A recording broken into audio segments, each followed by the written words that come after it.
शुरू करना था। Cell division and cell cycle, इसमें हम लोग देख चुके थे कोई सेल अपना लाइफ कैसे स्टार्ट करता है, तो उसको हम लोग दो पार्ट में डिवाइड किए थे। ये था इंटरफेस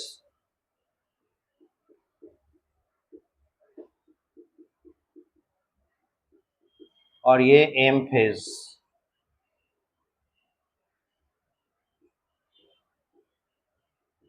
अब हम लोग बात करेंगे एम फेज का, लेकिन इससे पहले कि एम फेज में हम लोग जाएं, इंटरफेज में क्या क्या हो रहा है उसको हम लोग डायग्राम से समझने की कोशिश करेंगे। देखिए, इंटरफेस को हम लोग बांटे थे तीन पार्ट में, G1, S एंड G2। ठीक है, तीन पार्ट्स थे। G1 फेज में न्यूक्लियस कैसा दिखाई देगा, या ऐसे कहें सेल कैसा दिखाई देगा, तो हम लोग फोकस करेंगे न्यूक्लियस पे। और अगर हम लोग एक एनिमल सेल लेकर चलते हैं, ये इसका हो जाएगा प्लाज्मा मेम्ब्रेन जो बाउंड्री है, and this one is the centrosome. ये हो गया NM stands for nuclear membrane. यहां है साइटोप्लाज्म, और है तो इंटरफेस स्टेट ही, लेकिन उसका पहला हिस्सा है G1 फेज। G1 फेज में मान लेते हैं हम लोग ऐसा सेल चूज किए हैं जिसमें 4 क्रोमोसोम्स हैं या 2 क्रोमोसोम हैं, ऐसे लेके चलते हैं हमारी सुविधा के लिए। तो एक क्रोमोसोम ऐसे है और इसको डिस्टिंग्विश करना है इसके दूसरे दोस्त से, ऐसे है। ठीक है, इसको मान लेते हैं ये डिप्लॉयड है और इसके पास 1 पेयर ऑफ क्रोमोसोम है, दोनों एक दूसरे के जैसा ही है। और इन दोनों में खास बात क्या है, ये एक दूसरे के काउंटर पार्ट है, ये दोनों मिलकर एक पेयर बना रहे हैं। और इस पेयर को बनाने का ये बेसिस है ना, कि इन दोनों का स्ट्रक्चर और साइज सिमिलर होगा। बस अंतर यह है कि इसमें से एक को प्राप्त किया गया है फ्रॉम द मदर सेल और दूसरे को प्राप्त किया गया है फ्रॉम द फादर सेल। यानी इससे इसमें जो 2 क्रोमोसोम दिख रहे हैं जो पेयर बना रहे हैं, सिमिलर है अपीयरेंस में, उसमें से एक का कंट्रीब्यूशन हुआ है इसके मदर सेल के तरफ से और दूसरा इसके फादर सेल के तरफ से। कहने का मतलब है ये सेक्सुअल रिप्रोडक्शन से जब बना होगा तो गैमेट्स बने होंगे ना, तो एक मेल गैमेट होगा एक फीमेल गैमेट होगा। तो मेल गैमेट कौन बना कर देगा, इसका फादर, और फीमेल गैमेट बनाकर देंगी इसकी मदर। तो मेल गैमेट से जो क्रोमोसोम आया वो एक होगा और दूसरा वाला फीमेल गैमेट से आया हुआ क्रोमोसोम होगा, ऐसा हम लोग मान के चलते हैं। ठीक है, तो ये अभी इस तरीके से नजर आएंगे, पूरी तरीके से फैले हुए, एक्सपेंडेड। अब इसको हम लोग जिस अवस्था में देख रहे हैं इन्हें कहा जाएगा क्रोमैटिन फाइबर। इन्हें कहा जाएगा क्रोमैटिन फाइबर। ये दोनों क्रोमैटिन फाइबर्स हैं, फाइबर्स कर लीजिए, ये दोनों क्रोमैटिन फाइबर्स हैं। और इसका जो ये आप देख रहे हैं एक स्ट्रक्चर जैसा क्रोमोसोम हम लोग पढ़े भी हैं न्यूक्लियस पढ़ते समय, तो वहां बताए थे कि इसका रेफरेंस पॉइंट हो जाता है और इस रेफरेंस पॉइंट का नाम हम लोग देते हैं क्या, सेंट्रोमेयर, है ना। सेंट्रोमेयर को दूसरे नाम से भी बुलाते हैं, वो है प्राइमरी कंस्ट्रक्शन। ठीक, तो ये इसका सेंट्रोमेयर है। याद रखिए, ये सेंट्रोसोम है, ये सेंट्रोमेयर है, दोनों में अंतर है। Centrosome is a cell organelle present in the cytoplasm और सेंट्रोमेयर प्राइमरी कंस्ट्रक्शन है जो कि पाया जाता है क्रोमोसोम पे, जो कि उसका रेफरेंस पॉइंट बनता है, जिसके आधार पे हम लोग उसके साइज डिसाइड करते हैं। Okay, so this is how G1 cell would be looked like, ठीक है, इस तरीके से दिखाई देगा। और जीवन फेज के बारे में हम लोग पढ़े हैं कि ये वो स्टेज है जिसमें कि सेल जस्ट बन कर आया तो जीवन फेज में एंटर करता है और अपने आप को तैयार करता है सेल ये क्या कहते हैं डीएनए रेप्लिकेशन के लिए या डीएनए डुप्लीकेशन के लिए, डीएनए की संख्या को डबल करने के लिए। वो सारी तैयारियां जीवन फेज में ही होती है, पर उसे डायग्रामेटिकली हम लोग देख नहीं सकते, इसीलिए ये जीवन फेज का रिप्रेजेंटेटिव डायग्राम बनता है, राइट। अब इसके बाद ये एंटर करेगा तो यहां फिर हम लोग बता भी दें जीवन फेज में होने क्या वाला है। The cell prepares for S phase, that is DNA replication, और इसी का दूसरा नाम है डीएनए डबलिंग, ये भी कह सकते हैं। इस तरफ की तैयारी वो करता है इस फेज में। तो अगला पड़ाव होगा किसका, एस फेज का।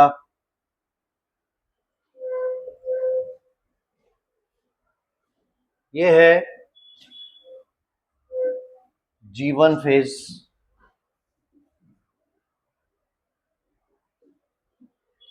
यही सेल एस फेज में कैसे दिखाई देगा,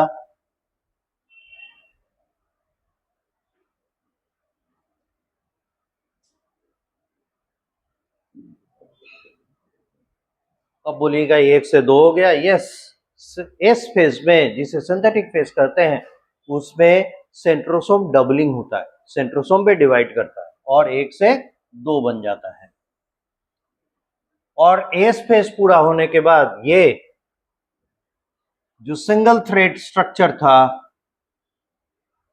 अब प्रत्येक डबल थ्रेड स्ट्रक्चर में कन्वर्ट कर जाएगा।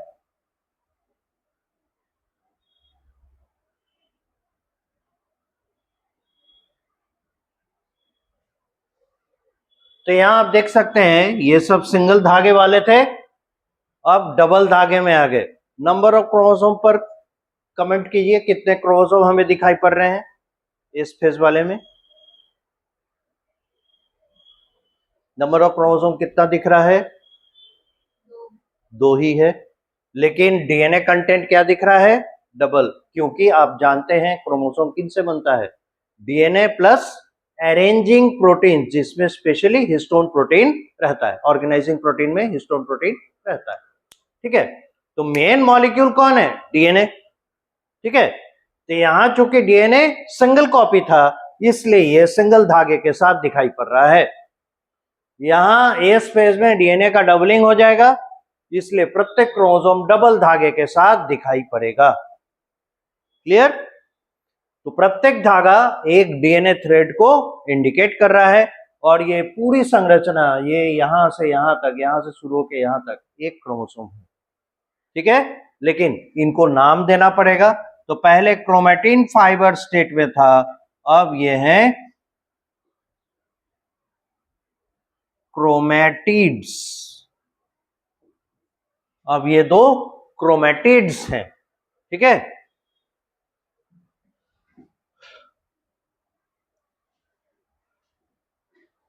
तो ये दोनों भी क्रोमैटिड्स होंगे।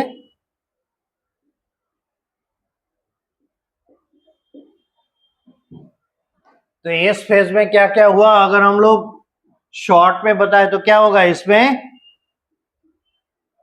द डबलिंग ऑफ सेंट्रोसोम, और क्या होता है, the DNA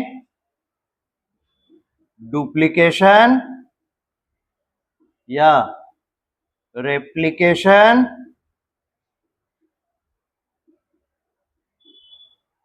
takes place.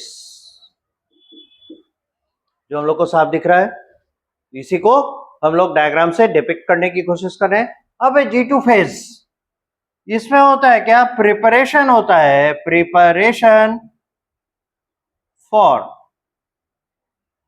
M phase. और चूंकि हम लोग माइटोसिस देख रहे हैं इसलिए यहां एम फेज स्टैंड करेगा माइटोसिस के लिए, फॉर माइटोसिस। यानी G2 फेज में सेल माइटोसिस के लिए तैयारी करेगा और इसमें ऐसा कोई इवेंचुअल डिफरेंस हम लोग को नहीं पता चल पाएगा। यानी एस फेज और G2 फेज में सेल मोर और लेस देखने में एक ही जैसा लगेगा, हमें कोई अंतर ऐसे माइक्रोस्कोपिक विजन में पता नहीं चलेगा। ठीक है, the appearance of the cell will be similar in G2 phase to that of S phase।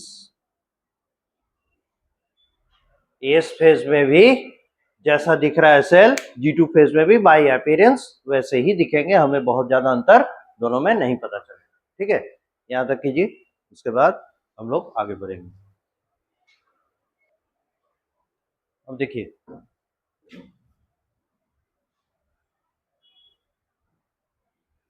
हम लोग एंटर करेंगे एम फेज में। तो एम फेज की तैयारी हम लोग को कहां पर दिख रही है,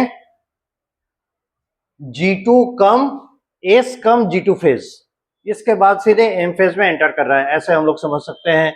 या सेल का जो डायग्राम हम लोग G2 फेज में देख रहे हैं वही एस फेज में था, अब ये एम फेज की ओर आ रहा है।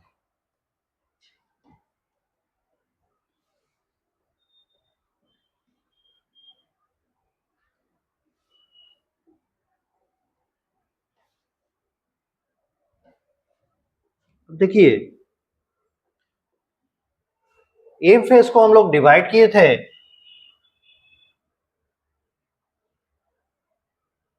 4 हिस्से में। पहला था प्रोफेज, दूसरा था मेटाफेज, तीसरा एनाफेज और चौथा था टेलोफेज एंड साइटोकाइनेसिस, जिसमें से कि प्रोफेज, मेटाफेज, एनाफेज और टेलोफेज तक के कंडीशन को हम लोग मिलाकर कहते थे कैरियोकाइनेसिस। ये कैरियोकाइनेसिस के अंतर्गत आता था, यानी द न्यूक्लियर डिवीजन।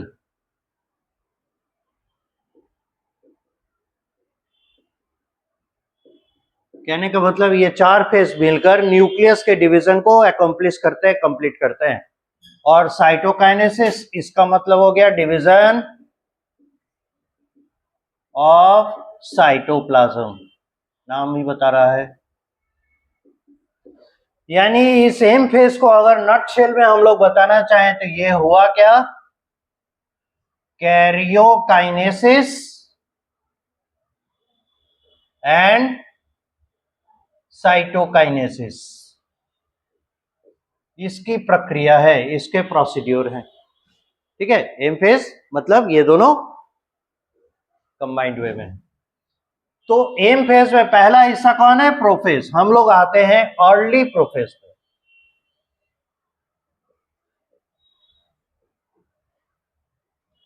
अब बोलिएगा सीधे प्रोफेज पे आते हैं, अर्ली प्रोफेज लिखने का मतलब रीजन क्या है, हम लोग अपने सहूलियत के लिए सेल के साइकिल को, सेल के लाइफ साइकिल को, है ना, अपने सहूलियत के लिए पार्ट्स में डिवाइड कर करके पढ़ रहे हैं और बता रहे हैं कि देखिए ये इसमें होगा, ये इसमें होगा, ये इसमें होगा, ऐसे।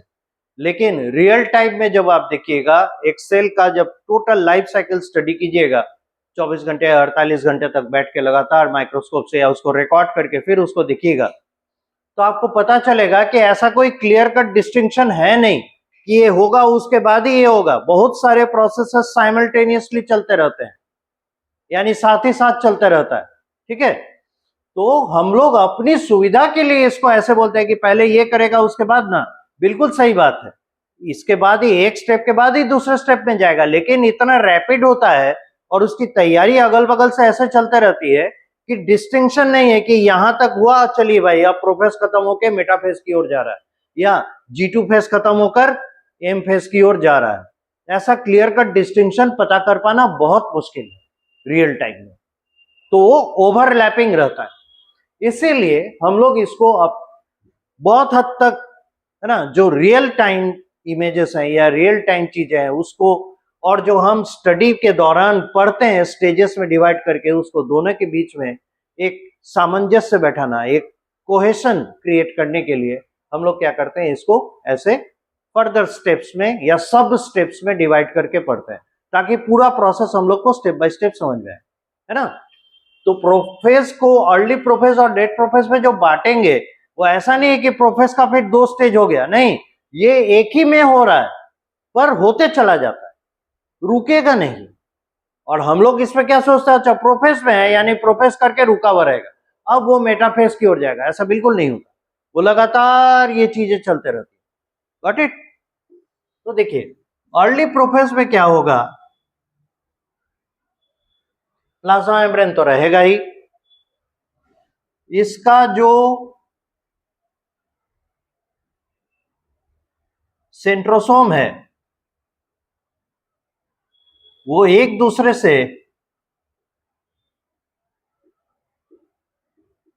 एस्ट्रल रेज, इन्हें कहते हैं, ये एक फाइबर है, एस्ट्रल रेज से जुड़े रहते हैं, और इनसे ये छोटे छोटे फाइबर्स जो निकले हैं ये आगे चल के बनेंगे स्पिंडल फाइबर्स।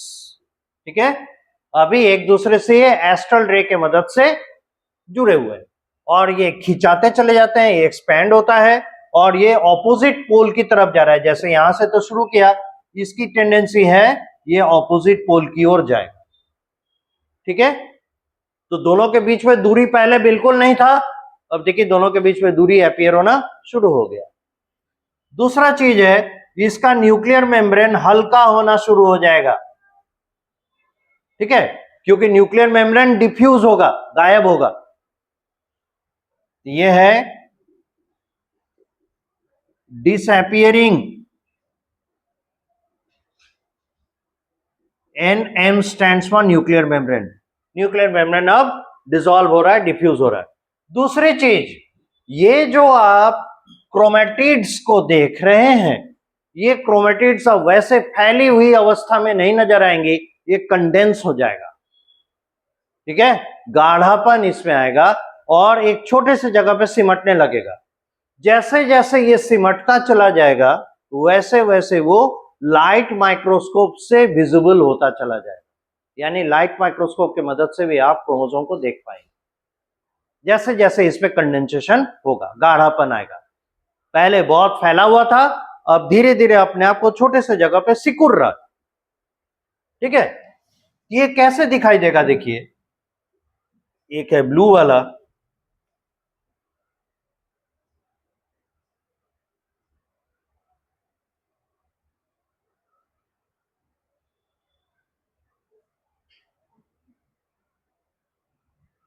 ये फ्लावर पेटल शेप लेना शुरू करेगा। तो दूसरा,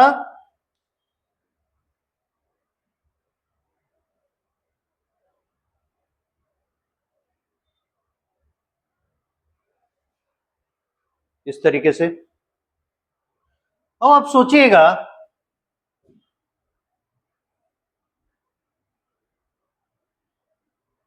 ऐसे था, वो उस शेप में फ्लावर पेटल शेप में कैसे गया?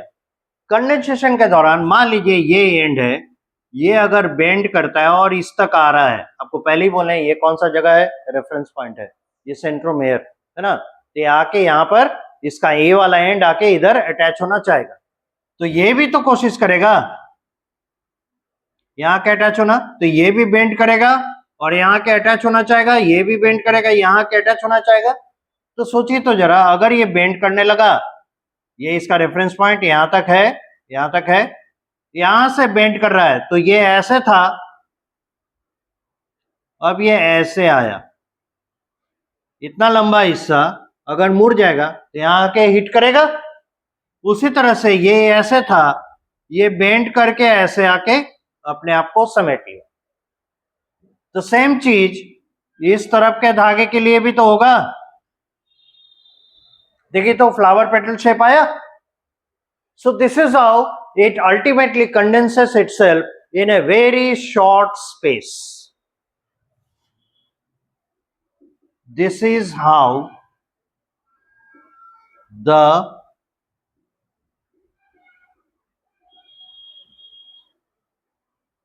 chromatids condense to acquire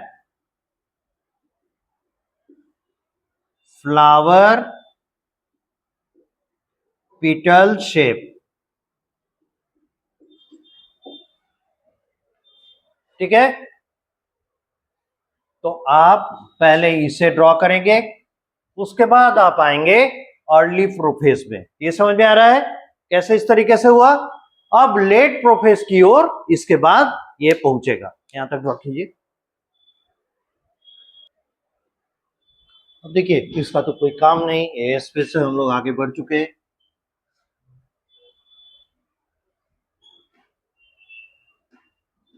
और अर्ली प्रोफेज में एंटर कर गए। अर्ली प्रोफेज में एंटर कर रहे हैं और इसका जो क्रोमेटिड्स हैं वो कैसे दिखाई पड़ रहे हैं, उसका रीजन भी, उसका लॉजिक भी हम लोग समझ चुके हैं।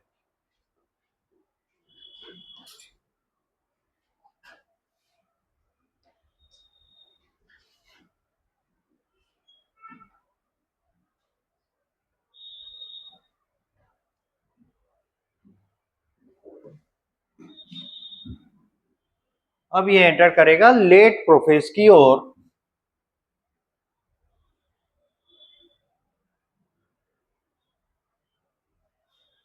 और लेट प्रोफेज आते आते इसका न्यूक्लियर मेम्ब्रेन पूरी तरह से डिसॉल्व और इसके जो सेंट्रोसोम्स हैं वो ऑपोजिट पोल पर जा चुके होंगे। ठीक है, चूंकि न्यूक्लियर मेम्ब्रेन गायब हो गया इसलिए क्रोमोसोम्स अब कहाँ आ जाएंगे, ये अब क्रोमोसोम स्टेट में है और क्रोमोसोम्स कहाँ आ जाएंगे, न्यूक्लियस से बाहर निकल जाएगा। तो कहाँ आ जाएगा, साइटोप्लाज्म में। Now the chromosome is present in the cytoplasm. और आपको पहले ही बता चुके हैं, यहाँ जो इसका रेफरेंस पॉइंट है जिसे हम लोग प्राइमरी कंस्ट्रक्शन या फिर इसका सेंट्रोमेयर कह रहे हैं, इस सेंट्रोमेयर पे दोनों ऑपोजिट साइड की ओर फेस करता हुआ एक एक प्रोटीन का, है ना, सॉसर शेप स्ट्रक्चर वाले प्रोटीन आकर अटैच होंगे, जिन्हें हम लोग कहते हैं काइनेटोकोर। मतलब हम लोग इमेजिन करते हैं कि ये सॉसर शेप का है, तस्तरी जैसा। ठीक है, तो दोनों फेस पे, है ना, एक एक ऐसा काइनेटोकोर अटैच होगा। ये काइनेटोकोर किसको जगह देगा, स्पिंडल फाइबर्स को अटैच होने के लिए, राइट। और ये स्पिंडल फाइबर अपियर कहां से हो रहे हैं, यहाँ जो देख रहे हैं ये छोटे छोटे लाइंस दिख रहे हैं, वो एक्चुअली स्पिंडल फाइबर्स हैं जो अभी ग्रो करने का मौका इन्हें नहीं मिला, बिकॉज न्यूक्लियर मेम्ब्रेन उन्हें एंटर करने नहीं देगा। अब चूंकि न्यूक्लियर मेम्ब्रेन है नहीं तो ये ग्रो करके क्रोमोसोम्स के साथ अटैच हो सकते हैं। तो क्रोमोसोम के साथ अटैच हुआ,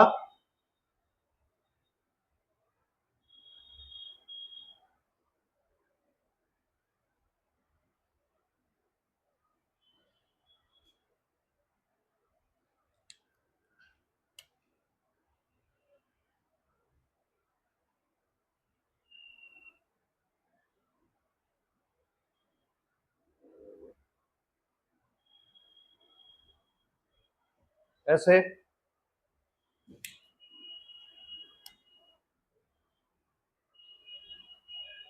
ये हैं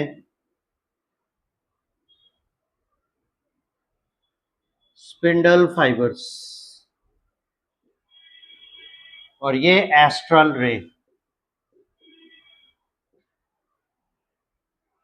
ये पूरी संरचना है ना स्टेबलाइज्ड है। अगर ये इक्वेटोर है, इक्वेटोर किसको कहेंगे, इसका सेंट्रल लाइन है ना, इस सेल का जो मध्य रेखा है, central line, equator of the cell. तो हम लोग पाते हैं क्या क्रोमोसोम्स ऐसे अरेंज है कि इक्वेटोर पे नहीं आ पाया है, सेंटर पोजीशन पे नहीं आ पाया है। सेंटर पोजीशन पे आना क्यों जरूरी है, आप ऐसे समझिए, मान लीजिए कि दो लोगों के बीच में है ना जो इंस्ट्रूमेंट्स हैं उनका बंटवारा होने वाला है। फॉर एग्जाम्पल, जैसे कोई जायदाद है, उसको दो में बांटना है, तो पहले कितना संपत्ति है, कितना प्रॉपर्टी है, सबको एक जगह लाएंगे तब ना, आधा उधर गया, आधा इधर गया, आधा उधर गया, आधा इधर गया। सेल के लिए उसका प्रॉपर्टी, उसका जायदाद, उसकी संपत्ति क्या है, देयर क्रोमोसोम्स।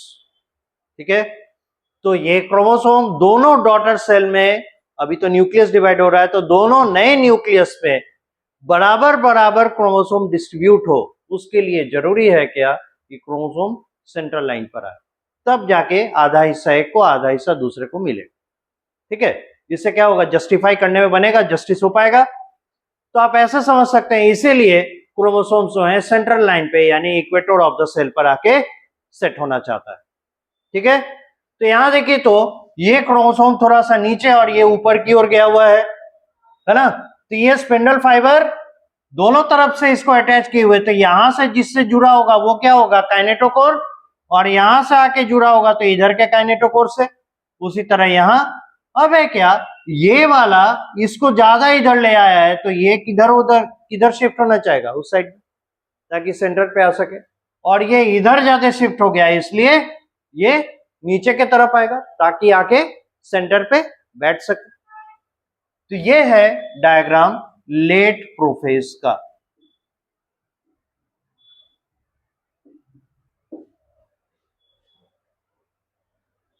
इसके बाद ये एंटर करेगा किसमें, मेटाफेज।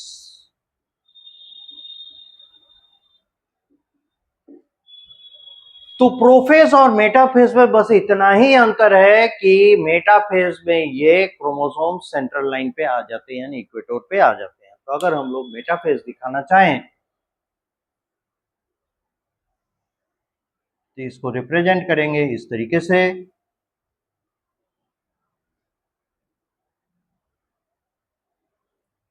एज यूजुअल पहले की तरह एस्ट्रल रेस से ये जुड़े हुए हैं, ये इक्वेटर हो गया,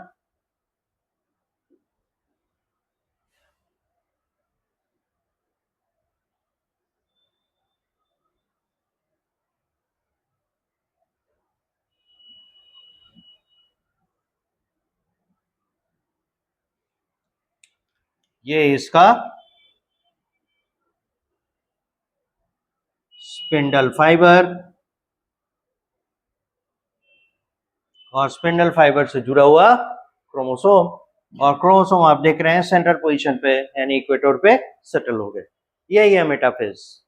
ठीक है, अब मेटाफेज पे आने के बाद, या इसको आप ऐसे कहें ज्यादा बेटर होगा, इसको आप ऐसे दिखाइए, इस तरीके से। ओरिएंटेशन यहां बदलेंगे नहीं, नहीं तो लगेगा कि अरे ओरिएंटेशन कैसे बदलता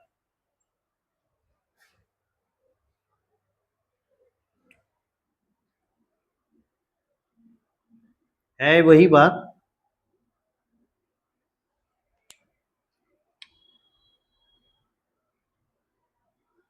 पर डायग्राम हमेशा जस्टिफाइड होना चाहिए।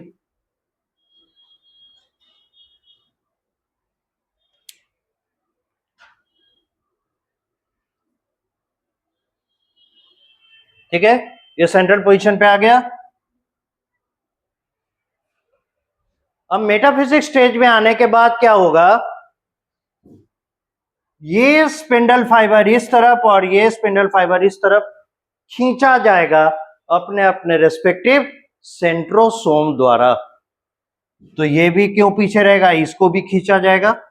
देखिए मेन बात क्या हुई, अगर ये इस तरीके से अरेंज है और ऑपोजिट एंड के स्पिंडल फाइबर्स इन्हें खींच रहे हैं, तो मेन फोर्स कहां पे लग रहा है, सेंट्रल पोजीशन पे। और इसका नतीजा ये होगा, ये अपने सेंट्रोमेयर से 2 हिस्से में बढ़ जाए। तो अब आने वाला है एनाफेज।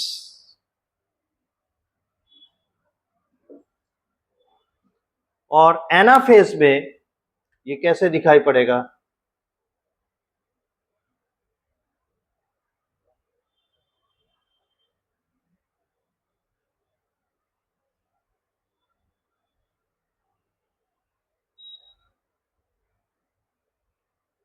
दोनों सेंट्रोसोम अभी भी एस्ट्रल रेस के द्वारा जुड़े हुए हैं।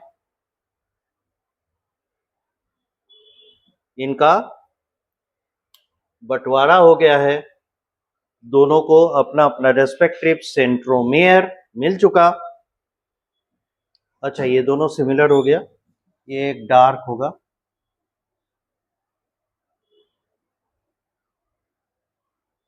ब्लू कलर वाला है। अब देखिए तो ऐसे सोचिए, इसे खींचकर इधर ले जा रहे हैं, तो इसका दोनों आर्म जो होगा वो पिछड़ रहा होगा और इसका सेंट्रोमेयर आगे की तरफ होगा। ऐसे करके किसी चीज को ऐसे खींचेंगे तो उसका जो एक्सटेंडेड पोर्शन वो पीछे रहेगा ना, और जहां से खींच रहे रस्सी बांध के वो आगे आएगा, उस तरह का दिखेगा।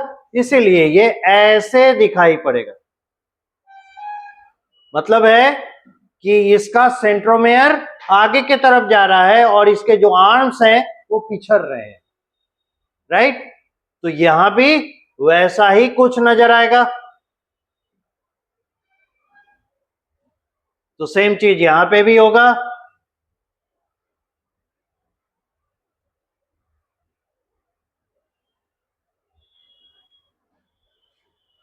और ये इक्वेटर।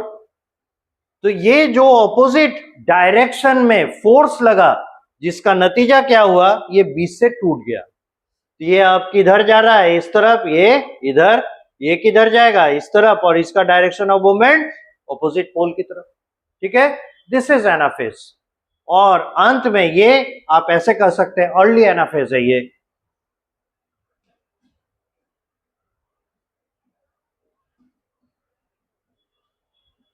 ये अर्ली एनाफेजिक स्टेज। और लेट एनाफेज में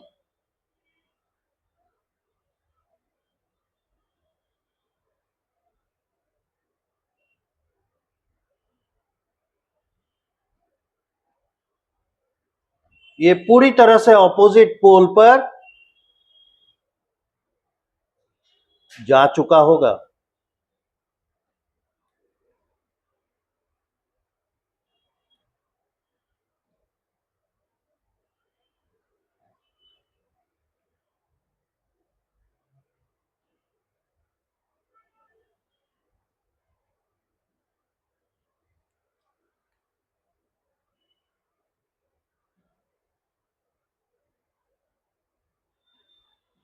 ठीक है, और ये सेंट्रल लाइन, तो आप देख सकते हैं पहले पिछड़ रहा था, अब इसे पूरी तरीके से, है ना, इसके स्पिंडल फाइबर्स ने अपने एंड की ओर इसे खींची।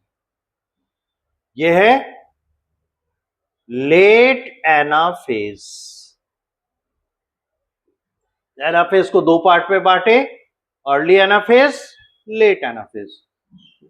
उसी तरह से प्रोफेज को हम लोग 2 पार्ट में बांटे, early prophase, late prophase, right. अब आते हैं टेलोफेज अवस्था में। तो हम लोग देख रहे थे कैरियोकाइनेसिस कैसे होगा। फाइनली कैरियोकाइनेसिस होने पर है इसके बाद टेलोफेज स्टेज में न्यूक्लियर मेम्ब्रेन अपीयर हो जाएगा। ऐसे देखिए, इमेजिन कीजिए, अगर इसका न्यूक्लियर मेम्ब्रेन आएगा तो इसके अंदर ये चला जाएगा, और इधर न्यूक्लियर मेम्ब्रेन आएगा तो ये अपने न्यूक्लियस पे चला जाएगा।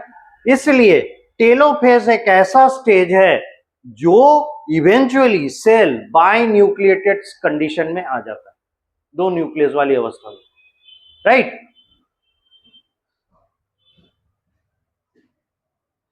टेलोफेज, जगह कम है फिर भी ये इसका इस एंड पर प्रेजेंट सेंट्रोसोम और इसका न्यूक्लियर मेम्ब्रेन ऐसे अपीयर हो गया। न्यूक्लियर मेम्ब्रेन अपीयर होते के साथ ये धीरे धीरे अपने आप को फिर से डिकंडेंस कर देगा और फैल जाएगा जैसे था।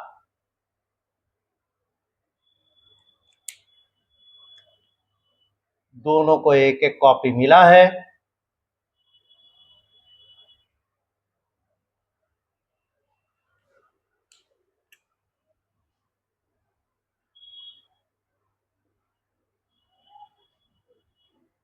दो न्यूक्लियस हो गए,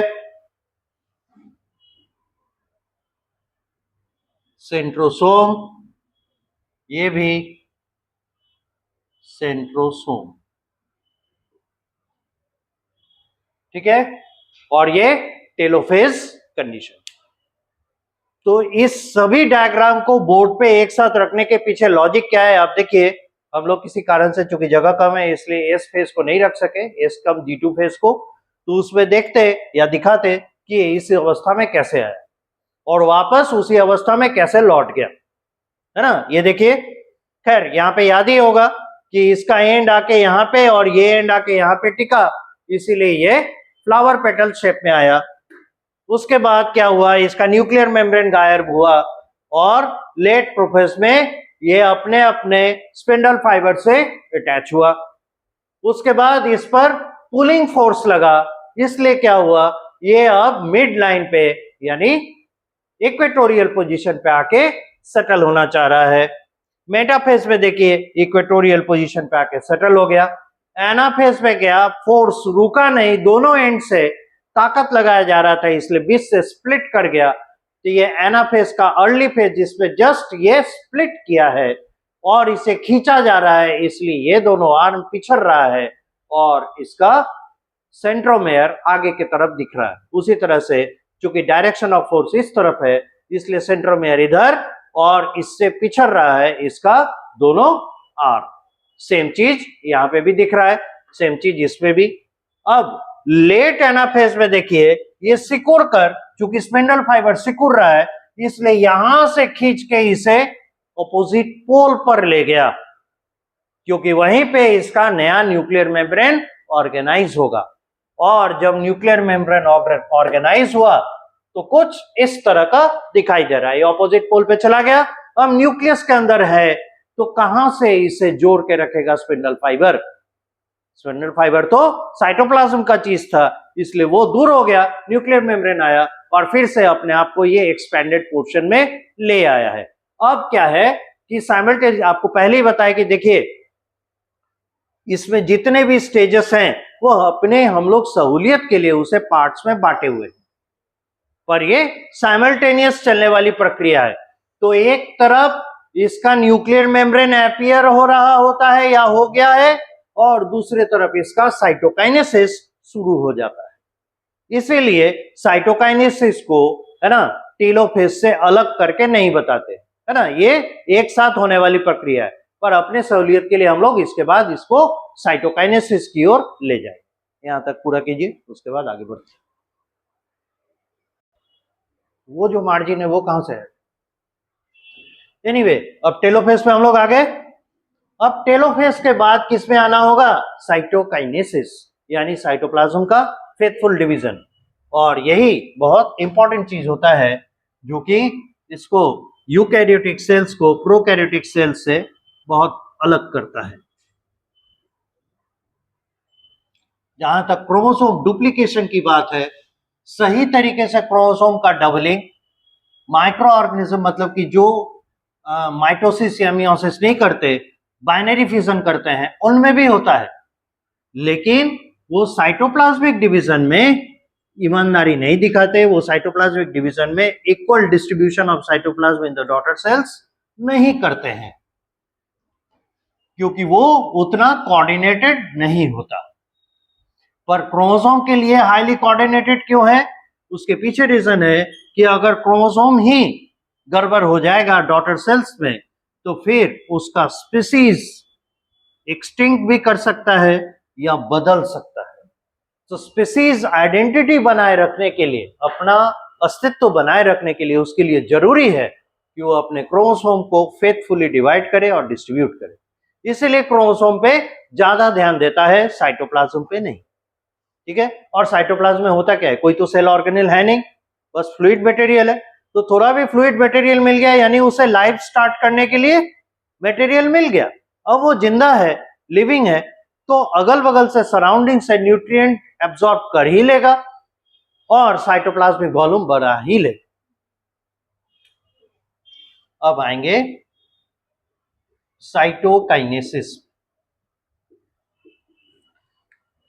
तो याद कीजिए, साइटोस्केलेटन पढ़ते समय हम लोग माइक्रोफिलामेंट्स के बारे में बात किए थे। माइक्रोफिलामेंट्स, और माइक्रोफिलामेंट से बहुत ही फाइन छोटे protein fibers are the fine small protein fibers, और इनमें मोस्ट कॉमन एग्जाम्पल है एक्टिन फाइबर्स। और आप लोग को याद ही होगा, स्केलेटल मसल को भी जो हम लोग स्टडी कर रहे थे उसमें भी एक्टिन मायोसिन वाला कॉन्सेप्ट आया था, है ना। तो एक्टिन फाइबर्स वहां भी है, एक्टिन फाइबर्स यहां भी है। और एक्टिन फाइबर की खासियत क्या है, ये कहीं पे कॉन्ट्रैक्शन या कहीं पे मोबिलाइजेशन कॉज कर सकता है। तो हम लोग बहुत पहले से ही यानी ये जानने की कोशिश कर रहे हैं कि एमीबा में मूवमेंट कैसे होता है, कैसे अपने सीडोपोडिया को फॉर्म करता है, रिट्रैक्ट करता है, एक्सपैंड करता है, यानी पीछे खींचता है और आगे की ओर बढ़ाता है, कैसे। तो समझ में आया कि it is by the help of microfilaments, specially the actin fibres. Actin fibres के वजह से वो कहीं पे वो डिप्रेशन क्रिएट करता है तो कहीं पे एक्सपेंशन क्रिएट कर सकता है। ठीक है, तो यहां पे सेल डिवीजन के बाद, आई मीन न्यूक्लियर डिवीजन के बाद जो साइटोप्लाज्मिक डिवीजन होगा, यही एक्टिन फाइबर्स यहां फंक्शन करेगा, हेल्प करेगा साइटोप्लाज्म को दो बराबर हिस्से में डिवाइड करने। अब देखिए, तो टेलोफेसिक स्टेज ऐसा है। एनिमल सेल में क्या होता है, अब ये किनारे से इक्वेटोरियल पोजीशन पर किनारे से अंदर की ओर दबना शुरू करता है। ठीक है, यानी एक्टिन फाइबर्स यहां आए, जमा हुए और कॉन्ट्रैक्ट करते जा रहे हैं। ये वैसी बात है जैसे मान लीजिए दिस इज एन एग, एक अंडा है, उबाल के रख दिए। ठीक है, अब इसको बराबर बराबर दो पार्ट में बांटना है तो कैसे काटेंगे, छुरी से भी काटते हैं हम लोग, लेकिन कई बार क्या होता है कि छुरी से वो बराबर नहीं कट पाता, थोड़ा टेढ़ा मेढ़ा कटता है, टूट जाता है। तो बेहतर ये होता है एकदम बढ़िया शेप में कटे, उसके लिए धागा से काटते है ना, बहुत सारे लोग करते हैं, धागा से काटते हैं।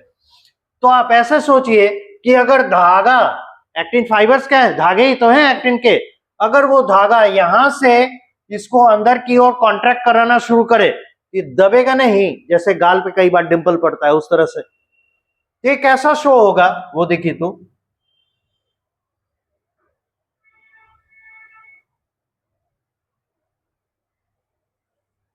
मोरलेस ऐसे दिखेगा, ये बीच से दबना शुरू हुआ,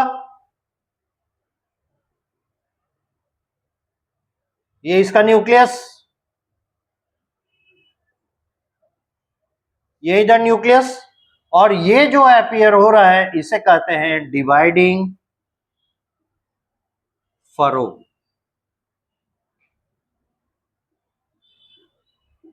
ये है dividing furrow.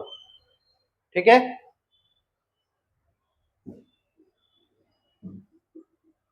The direction of progress of the dividing furrow is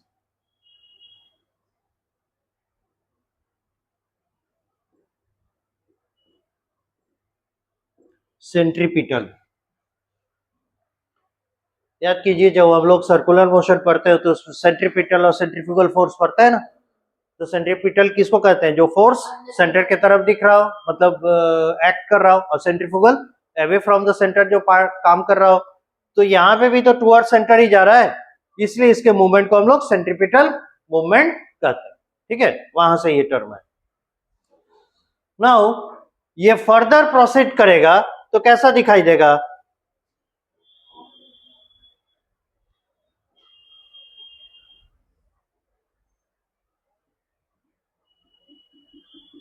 अब ये नाम का एक दूसरे से जुड़ा हुआ है, वर्चुअली ये एक दूसरे से अलग हो चुका है। यहां पे ये एक दूसरे से टच कर रहा है, फाइनली क्या होगा? ये दो डॉटर सेल्स में टूट जाएगा। ये रहा न्यूक्लियस,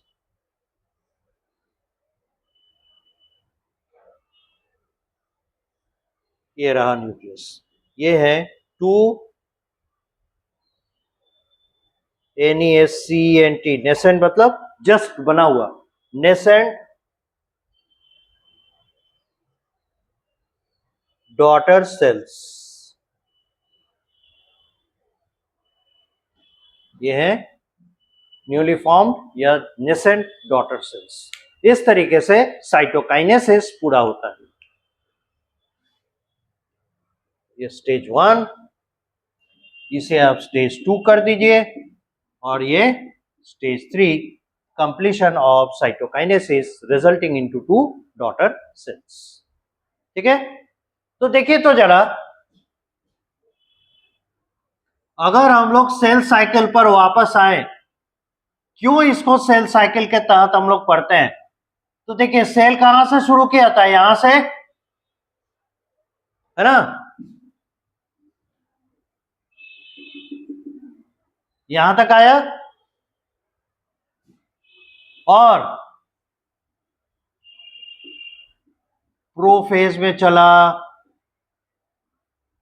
मेटाफेज में चला, एनाफेज और टेलोफेज में चला।